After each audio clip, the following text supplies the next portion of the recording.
Close your eyes and let me take you on a journey back through time to a world of ancient warriors, mountain strongholds, and Mediterranean seas. Tonight, we'll explore the complete story of the Illyrians, a remarkable people who dominated the Western Balkans for over 1,000 years, yet whose name has faded from popular memory.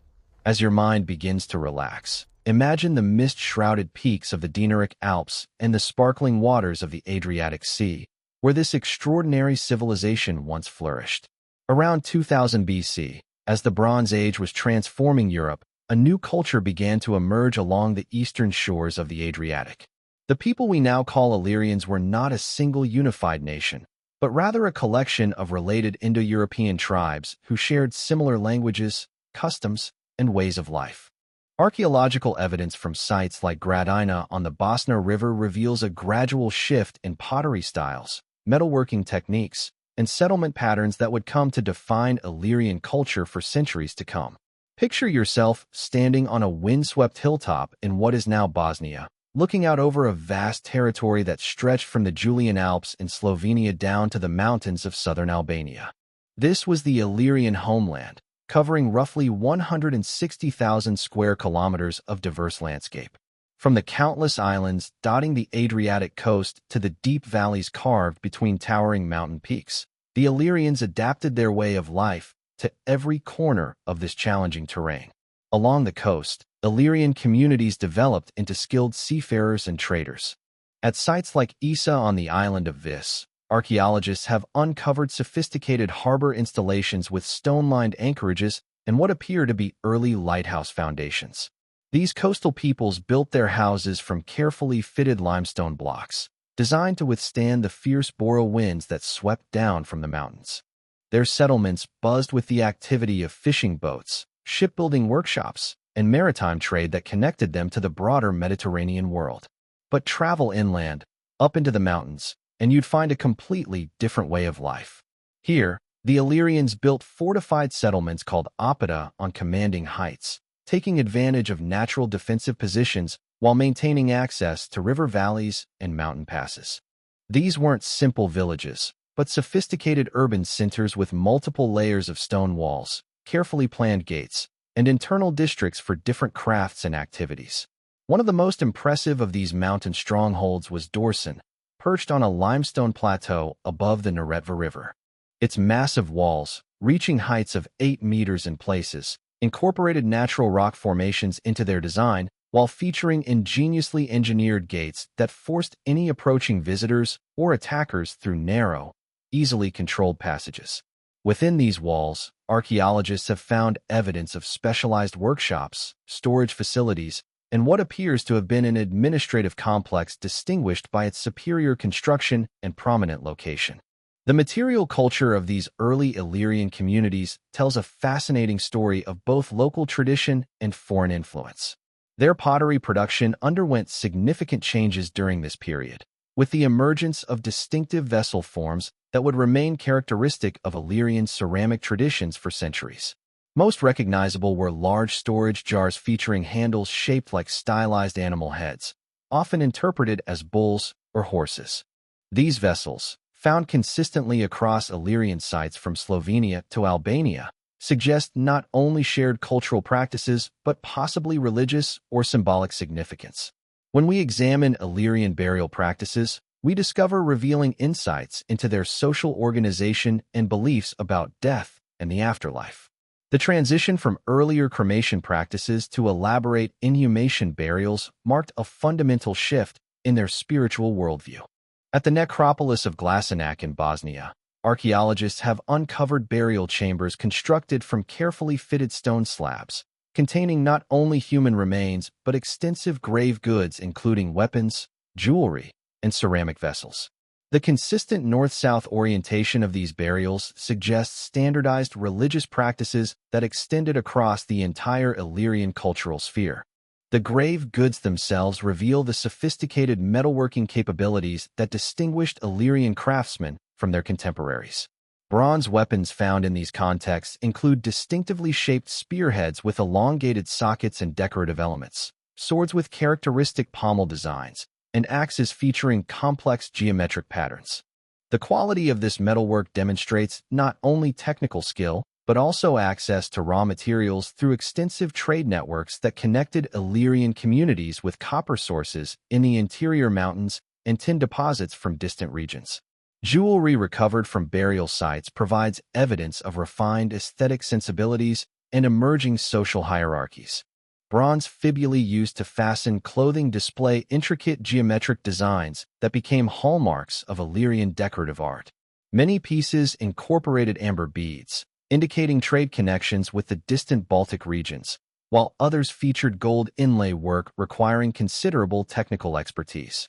The distribution of these luxury items within burial contexts suggests that certain individuals had access to fine craftsmanship and exotic materials, pointing to the development of distinct social classes. The transition to iron technology among the Illyrians occurred somewhat later than in neighboring regions, with the earliest iron artifacts appearing around 1000 BC. However, when Illyrian smiths began working with iron, they quickly developed distinctive techniques and forms. Iron weapons from this period show clear continuity with earlier bronze prototypes, while taking advantage of iron's superior properties. Swords became longer and more robust, spearheads developed more effective penetrating points, and agricultural tools showed significant improvements in durability. By the dawn of the first millennium BC, the scattered settlements and emerging social hierarchies of the Bronze Age had evolved into increasingly sophisticated political structures. The various Illyrian communities coalesced into distinct tribal confederations, each controlling substantial territories and developing unique governance systems adapted to their specific geographic and economic circumstances. The Delmidi emerged as perhaps the most formidable of these confederations, controlling the mountainous interior regions of central Croatia, Bosnia, and northern Montenegro. Their society operated on principles of martial excellence, where social status correlated directly with proven combat ability and success in leading raids against neighboring communities. Young Delmidi warriors underwent rigorous training in mountain warfare, learning to navigate treacherous terrain while carrying full battle equipment and mastering the use of distinctively curved swords that proved devastatingly effective in close-quarters combat among rocky outcroppings. Along the northern Adriatic coast, the Liburnians developed a markedly different political structure adapted to their maritime environment and extensive island territories. The Liburnian Confederation became renowned throughout the ancient world for their distinctive warships, also called Liburnians, which featured shallow drafts perfect for navigating among islands and conducting swift coastal raids. Liburnian society was organized around maritime clans, each controlling specific islands or coastal segments and maintaining hereditary rights to particular fishing grounds and anchorages. In the southeastern regions, the Archaeological Confederation controlled fertile valleys and coastal plains around lakes and river mouths. Their political organization reflected the agricultural wealth of their territory, with governance structures emphasizing land management and agricultural coordination rather than purely military leadership. The RDEI developed sophisticated irrigation systems requiring coordinated labor from multiple communities, fostering political institutions capable of managing complex public works projects. These warrior aristocracies across all Illyrian confederations followed similar patterns of development despite regional variations. Young men from prominent families underwent extensive military training beginning in childhood and continuing through their 20s, encompassing not only weapons handling and combat techniques, but also leadership skills, strategic thinking, and complex honor codes governing warrior behavior. Cattle raiding served as both economic activity and rite of passage for aspiring warriors throughout Illyrian society. These expeditions required careful planning, intimate knowledge of terrain, and coordination across difficult country while avoiding enemy detection. Successful raids brought material wealth in livestock and captives, enhanced social status for participants, and prestige for their families. The practice of piracy among coastal confederations operated according to similarly complex social and economic rules, with costs typically shared among participating families and captured goods divided according to intricate formulas. Trade networks connecting Illyrian confederations with Greek colonies developed gradually, fundamentally altering economic relationships and political dynamics across the region. The establishment of Greek colonies like Epidamnus around 627 BC marked a crucial turning point, as colonists sought permanent commercial relationships with Illyrian communities rather than occasional trading expeditions. Initial contacts involved careful negotiations respecting the territorial claims and political autonomy of both parties. Greeks brought manufactured goods including fine pottery, metalwork, and luxury items appealing to Illyrian aristocratic tastes, while Illyrians provided raw materials including metals, livestock, and agricultural products that Greek colonies needed for survival and prosperity. Unlike purely extractive colonial relationships common elsewhere in the Mediterranean, Greek colonies in Illyrian territory operated more as trading partners than dominant powers, largely due to the military capabilities and political sophistication of the Illyrian confederations they encountered. Religious practices during this period reflected both indigenous traditions and gradually increasing Greek influence, creating syncretic belief systems that maintained distinctively Illyrian characteristics while incorporating selected foreign elements. Indigenous Illyrian deities continued to receive veneration at traditional hilltop sanctuaries, where archaeological evidence reveals ongoing sacrificial activities and votive offerings maintaining continuity with earlier religious practices. The cult of the Great Goddess, evidenced by numerous female figurines found throughout Illyrian territory, remained central to religious life across all confederations. These figurines, typically carved from local stone or cast in bronze, display consistent iconographic elements including elaborate headdresses, prominent breasts, and ritual objects suggesting roles in fertility and agricultural ceremonies.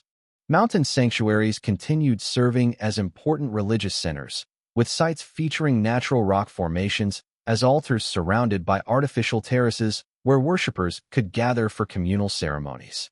The transformation of Illyrian tribal confederations into centralized monarchies represented one of the most significant political developments in the Western Balkans during the 5th and 4th centuries BC. This consolidation occurred through military conquest, strategic marriages, economic control, and the establishment of permanent administrative centers capable of coordinating increasingly complex governmental functions. Around 400 BC, a warrior named Bardyllis emerged from traditional clan structures to establish what classical sources recognize as the first true Illyrian kingdom among the Ardei. Unlike previous war leaders who held temporary authority during specific campaigns, Bardyllis maintained permanent control over military forces and established a capital at Skadra, strategically positioned to control both riverine and coastal trade routes.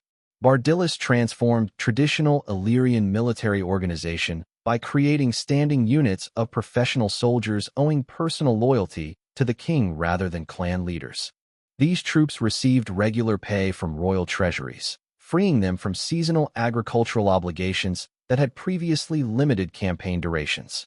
The king's bodyguard, numbering approximately 300 elite warriors, served as the core of this new military system, with members selected based on proven combat ability rather than aristocratic birth.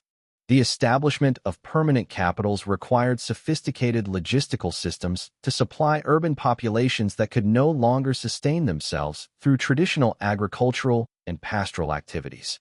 Royal administrators developed complex taxation systems, extracting agricultural surpluses from rural communities while providing protection and infrastructure development in return. Economic foundations of these emerging kingdoms rested heavily on control of Adriatic trade routes connecting Italian markets with Balkan resources and Eastern Mediterranean luxury goods. Silver mining operations in the mountainous interior provided another crucial source of royal revenue. The mines at Damascene produced high-quality silver or that Illyrian monarchs transformed into standardized coinage systems. The earliest Illyrian coins, minted around 350 BC, featured royal portraits and symbols of royal authority including crowns, scepters, and military insignia. These coins served not only as convenient media of exchange, but also as propaganda tools spreading recognition of royal authority throughout their territories. Military organization under the new monarchical systems represented a revolutionary departure from traditional tribal warfare practices. Professional armies replaced seasonal warrior bands, with soldiers receiving standardized equipment, regular training, and systematic tactical instruction.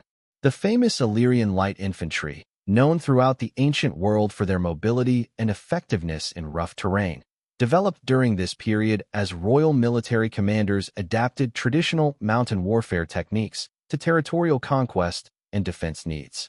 Illyrian light infantry units typically consisted of 500 to 1,000 men organized into smaller tactical groups of 50 warriors each.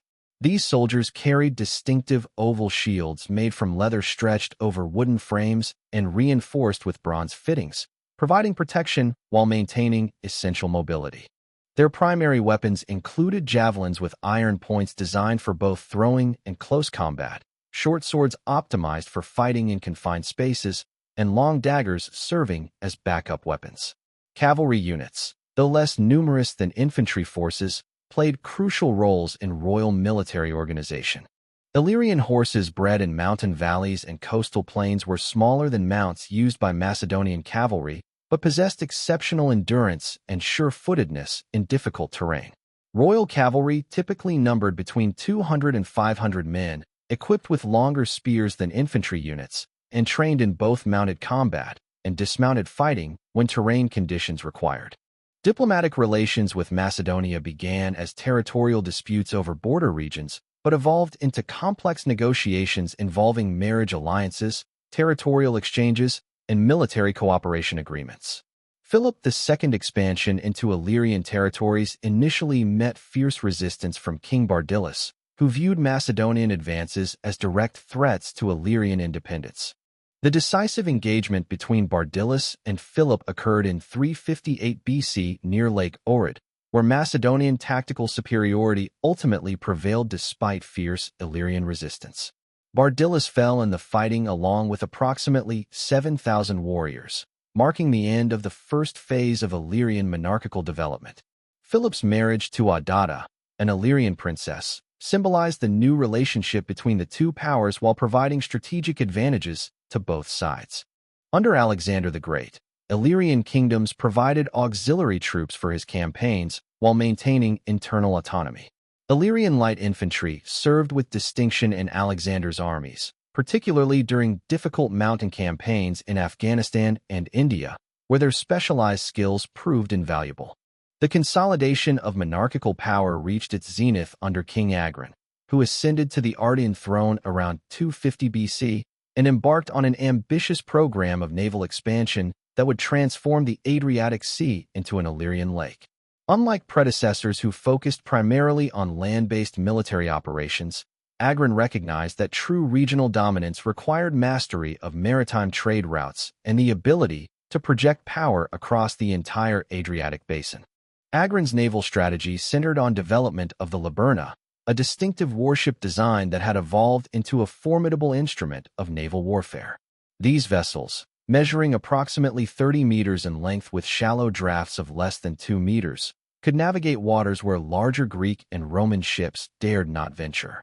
The Liburna featured a reinforced bronze ram at the waterline designed to punch through enemy hulls while maintaining sufficient speed and maneuverability to escape retaliation.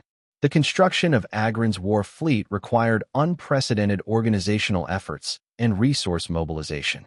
Royal shipyards established at Skadra, Ryazan, and other coastal centers employed hundreds of specialized craftsmen including ship carpenters, metalworkers, sailmakers, and rope manufacturers. Each Liburna required approximately 50 carefully selected oak trees for hull construction, with additional timber needed for oars, masts, and internal fittings. The crews came from coastal communities with generations of maritime experience, but Agrian supplemented traditional sailors with trained warriors capable of both naval operations and amphibious assault tactics. Each Liburna carried between 100 and 120 men, including approximately 80 rowers who could also fight as marines when required. The remaining crew consisted of specialized naval warriors armed with javelins, short swords, and grappling equipment designed for boarding enemy vessels. Agrian's establishment of naval supremacy in the Adriatic fundamentally altered the economic and political dynamics of the entire region. Merchant vessels traveling between Italian ports and Greek colonies now required Illyrian permission to transit Adriatic waters, generating substantial revenues through transit fees and protective arrangements. The systematic nature of Illyrian naval operations reflected sophisticated intelligence networks tracking merchant shipping patterns, seasonal trade routes, and foreign naval force movements. The death of Agrian in 231 BC brought his widow Teuta to power as regent for their young son, marking a crucial transition in Illyrian political development. Teuta inherited a naval force at the peak of its capabilities and a kingdom with unprecedented wealth and territorial control, but also faced mounting pressure from Roman commercial interests and Greek city-states who viewed Illyrian maritime dominance as an intolerable threat.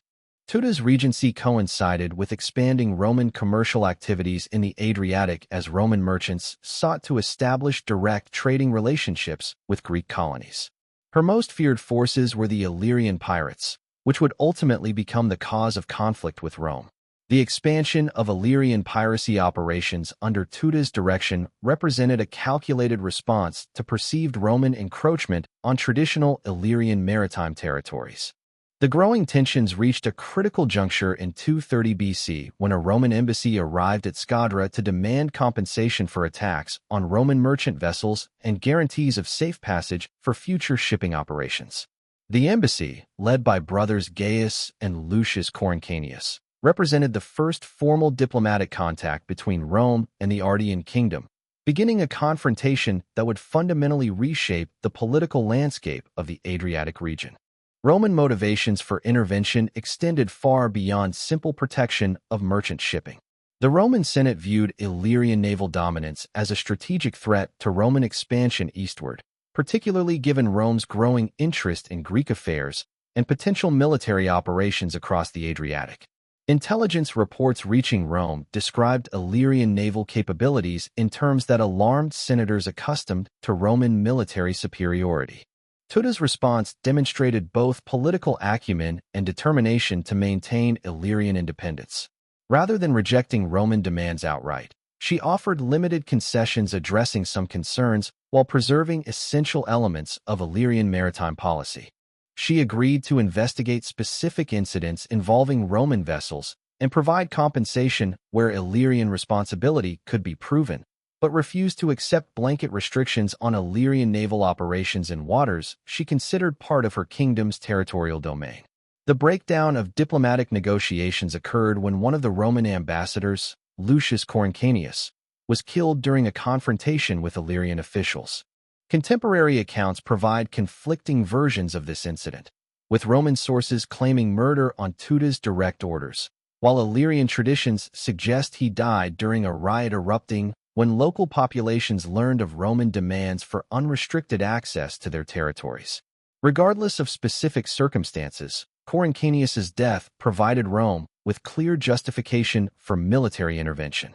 Roman preparations for war reflected careful strategic planning and substantial resource mobilization. The Senate authorized construction of a fleet specifically designed for Adriatic operations, including 200 quinquiremes and numerous smaller vessels adapted for coastal warfare. The Roman expeditionary force assembled for the Illyrian campaign numbered approximately 22,000 infantry and 2,000 cavalry, supported by allied contingents from Greek cities and other Mediterranean partners. The campaign opened in 229 BC with a coordinated Roman assault on Corcyra, where Illyrian forces under Demetrius of Pharos had established a substantial garrison. The island's strategic importance derived from its position controlling the Strait of Otranto, the narrow passage between the Adriatic and Ionian seas, through which all maritime traffic between Italy and Greece had to pass. Roman siege operations at Corcyra demonstrated tactical advantages of superior numbers and siege engineering capabilities. Demetrius of Pharos, recognizing the hopelessness of his position, negotiated a surrender agreement preserving his garrison's lives in exchange for transferring control to Roman forces. This pragmatic decision reflected understanding that continued resistance would accomplish nothing beyond unnecessary casualties, while cooperation with Rome might preserve his political position. The Roman advance up the Adriatic coast proceeded systematically as commanders sought to eliminate Illyrian naval bases while avoiding costly siege operations. At Apollonia, The Roman approach prompted immediate negotiations as the Greek population recognized that resistance would be futile and potentially catastrophic for their commercial interests. The city's leaders agreed to expel the Illyrian garrison and accept Roman protection in exchange for guarantees of continued autonomy and commercial privileges. Teuta fought heroically, commanding a fighting withdrawal in the face of insurmountable enemy pressure, but ultimately was forced to surrender to Rome in 227 BC. The Treaty of 228 BC established the framework for Roman-Illyrian relations that would persist for the next decade. Under its terms, Teuta retained control over a substantially reduced territory centered on Scadra and the immediate surrounding region, while acknowledging Roman authority over former Illyrian coastal possessions and island territories. Roman establishment of protectorates over former Illyrian territories represented a significant innovation in Roman imperial administration. Rather than annexing conquered territories directly, Rome established client relationships with local communities that preserved nominal independence while ensuring Roman control over strategic resources and military capabilities. Greek cities including Apollonia and Epidamnus became Roman allies with guaranteed autonomy in internal affairs while maintaining obligations to provide military support for Roman operations. The administrative boundaries established by Roman reorganization created new political realities that would profoundly influence subsequent Illyrian development. Traditional tribal territories were divided among different administrative units, disrupting established social and economic relationships while creating new opportunities for communities that successfully adapted to Roman requirements. The transformation of Illyrian territories following the Roman conquest marked the beginning of one of the most profound cultural and administrative metamorphoses in ancient European history. The establishment of Roman control over the eastern Adriatic coast initiated systematic changes that gradually reshaped every aspect of Illyrian society, from legal frameworks and urban planning to religious practices and linguistic traditions. This process, known as Romanization, occurred not through sudden imposition, but through gradual integration of Roman administrative practices, legal systems, and cultural norms into existing Illyrian structures. The creation of the province of Illyricum around 168 BC represented the culmination of decades of gradual administrative development, incorporating lessons learned from earlier experiments with client kingdoms and protectorate arrangements. The linguistic transformation represented one of the most visible aspects of this change, as Latin gradually became the primary language of administration, commerce, and education throughout the province. However, this transition occurred over several generations, with indigenous Illyrian languages persisting in rural areas and domestic contexts well into the imperial period. Archaeological evidence from urban centers reveals the gradual adoption of Latin inscriptions on public buildings, tombstones, and commercial establishments. Roman military service provided one of the most important pathways for Illyrian social advancement and cultural integration. Illyrian recruits serving in Roman auxiliary units received intensive training in Roman military procedures, Latin language skills, and exposure to Roman cultural values. Veterans returning to their home communities after completing military service brought Roman organizational methods, technical skills, and cultural perspectives that facilitated broader social transformation. The auxiliary units recruited from Illyrian populations became renowned throughout the Roman world for their effectiveness in difficult terrain and challenging combat conditions. The cohors dalmatorum and similar units served with distinction in campaigns from Britain to Syria, earning recognition for their discipline, endurance, and tactical flexibility. These military experiences exposed Illyrian soldiers to the full scope of Roman civilization while providing valuable skills and connections that enhanced their post-service careers. Urban development throughout the province reflected systematic application of Roman planning principles and construction techniques. The reconstruction of Salona during the 1st century BC transformed a modest Illyrian settlement into a major Roman administrative center capable of supporting a population exceeding 60,000 residents. The Forum complex at Salona occupied a central position within the city's grid layout, featuring a rectangular plaza surrounded by colonnaded porticos providing weather protection for commercial and administrative activities. Infrastructure development represented a crucial component of Roman urbanization efforts, with massive investments in water supply systems, sewage networks, and transportation facilities that dramatically improved living conditions while demonstrating Roman engineering capabilities. The aqueduct system serving Salona drew water from mountain springs located more than 20 kilometers from the city, requiring sophisticated engineering to maintain proper gradients across challenging terrain. Religious syncretism emerged as one of the most fascinating aspects of cultural transformation in Roman Illyria, as traditional Illyrian deities gradually merged with Roman religious practices while maintaining distinctive local characteristics. Archaeological evidence from religious sites reveals the gradual adoption of Roman architectural forms for temple construction while preserving indigenous ritual practices and mythological traditions. The gradual integration of Illyrian populations into the Roman imperial system during the 1st through 3rd centuries AD represented one of the most successful examples of provincial assimilation in Roman history. Unlike violent conquest that characterized earlier Roman expansion, this period witnessed systematic transformation of former enemies into some of Rome's most loyal and capable subjects.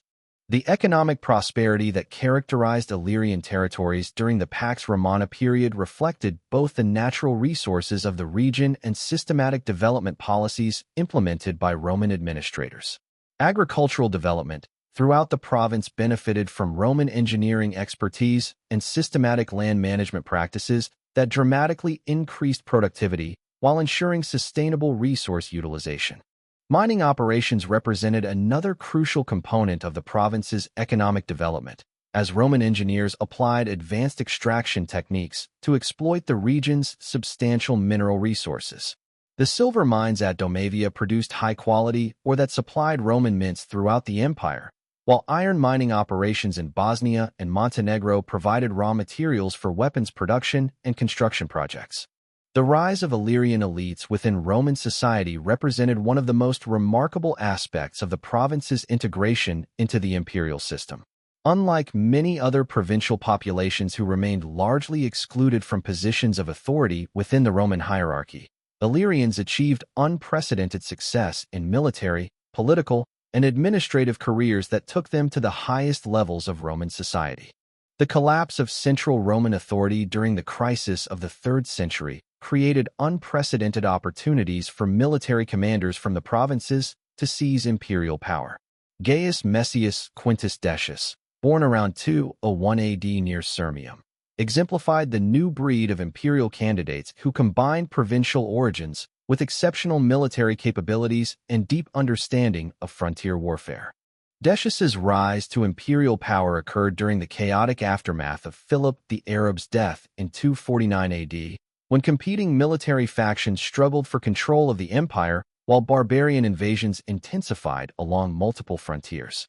The Danubian legions proclaimed Decius emperor, recognizing his proven military capabilities and potential for restoring stability to the increasingly fragmented imperial system. Marcus Aurelius Claudius, known as Claudius Gothicus, emerged from similar Illyrian backgrounds to achieve even greater military success against barbarian invasions. Born around 214 AD in Dardania, he represented the generation of Illyrian officers who had grown up during the early phases of the 3rd century crisis and understood both military challenges and administrative requirements necessary for imperial survival. Aurelian, born around 214 AD to a family with Illyrian connections, continued the pattern of military excellence that characterized 3rd century emperors from the Danubian provinces. His military innovations represented the culmination of tactical developments that had evolved throughout the crisis period, combining traditional Roman organizational strengths with adaptive techniques developed through constant warfare against barbarian opponents. Gaius Aurelius Valerius Diocletianus, born around 244 AD in Salona to a family of modest circumstances, emerged from the ranks of the Illyrian military establishment to implement the most comprehensive governmental reforms in Roman history. The tetrarchy system established by Diocletian represented revolutionary innovation in imperial administration, dividing governmental responsibilities among 4 rulers while maintaining unified strategic coordination. However, The Tetrarchy's collapse in the early 4th century created unprecedented vulnerabilities that would expose these regions to devastating barbarian invasions. The Gothic invasions that began in earnest around 376 AD represented a qualitatively different threat from earlier raids that Roman forces had successfully contained.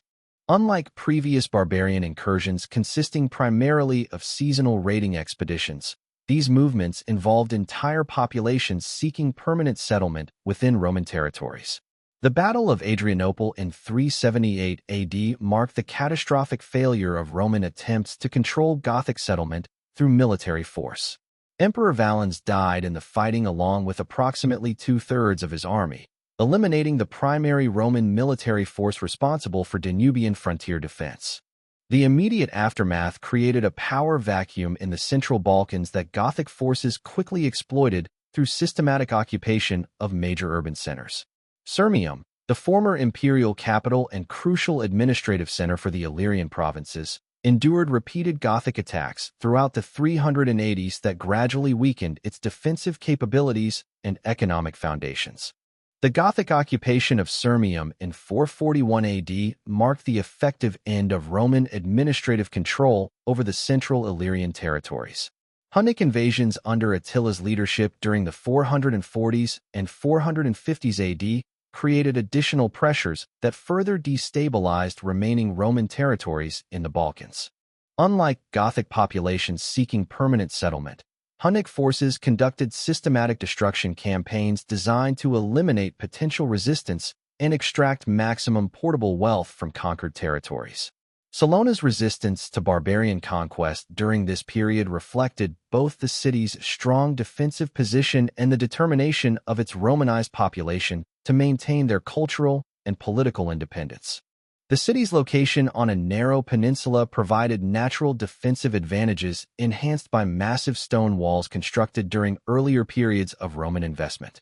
The demographic transformation of Illyrian territories during this period involved complex population movements that fundamentally altered the ethnic composition of the region. Roman populations in exposed rural areas faced forced displacement or absorption into barbarian communities, while urban centers became islands of Roman culture surrounded by increasingly barbarian-controlled countryside.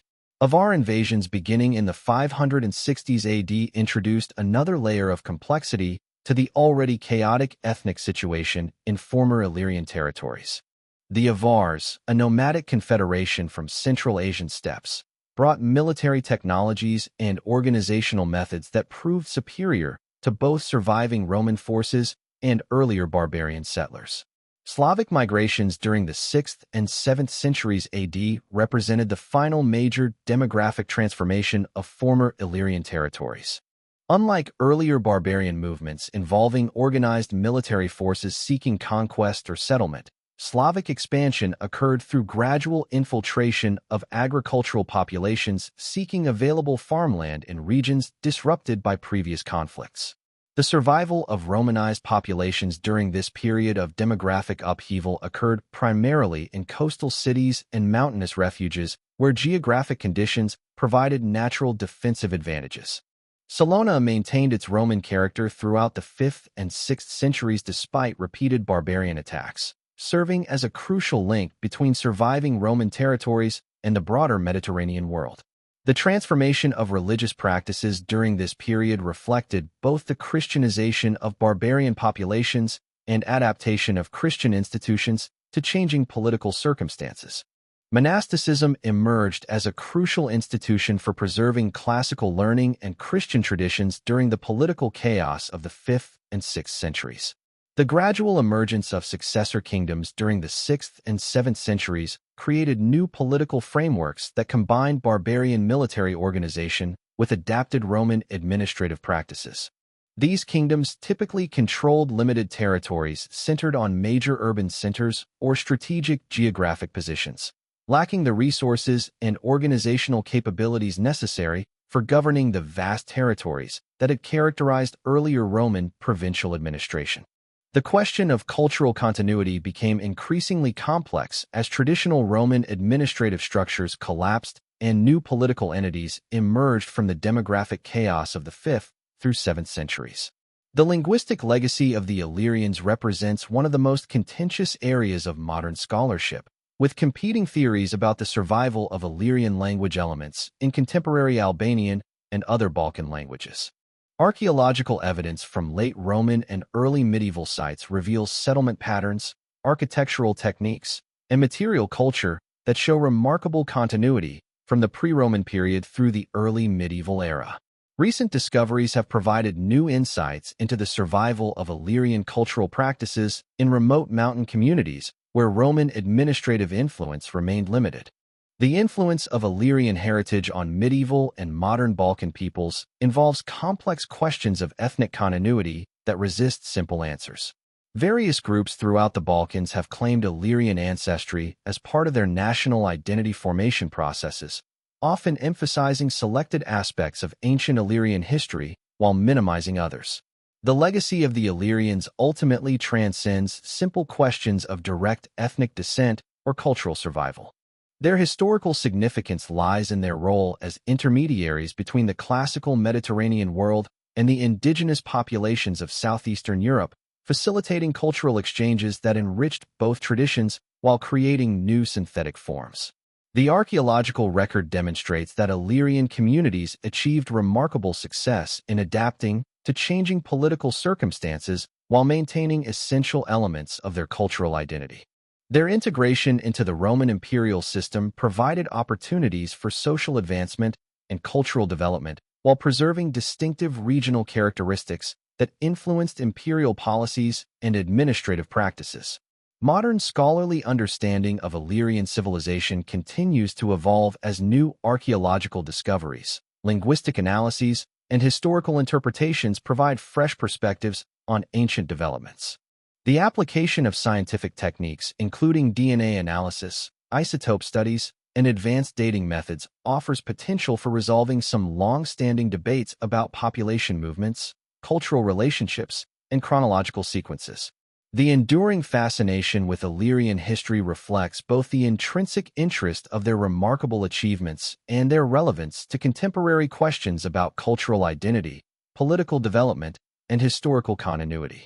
Their success in creating sophisticated political institutions, military organizations, and cultural traditions while maintaining regional distinctiveness provides valuable insights into the processes through which ancient societies adapted to changing circumstances while preserving essential elements of their heritage. As we reach the end of our journey through Illyrian history, let your mind rest easy knowing that though their name may have faded from popular memory, the legacy of these remarkable people lives on in the landscapes they shaped, the cities they built, and the cultural traditions they passed down through the generations. The story of the Illyrians reminds us that even in the ancient world, human societies were capable of remarkable adaptation, sophisticated organization, and cultural achievement. Sleep well, and let the echoes of their ancient world carry you into peaceful dreams.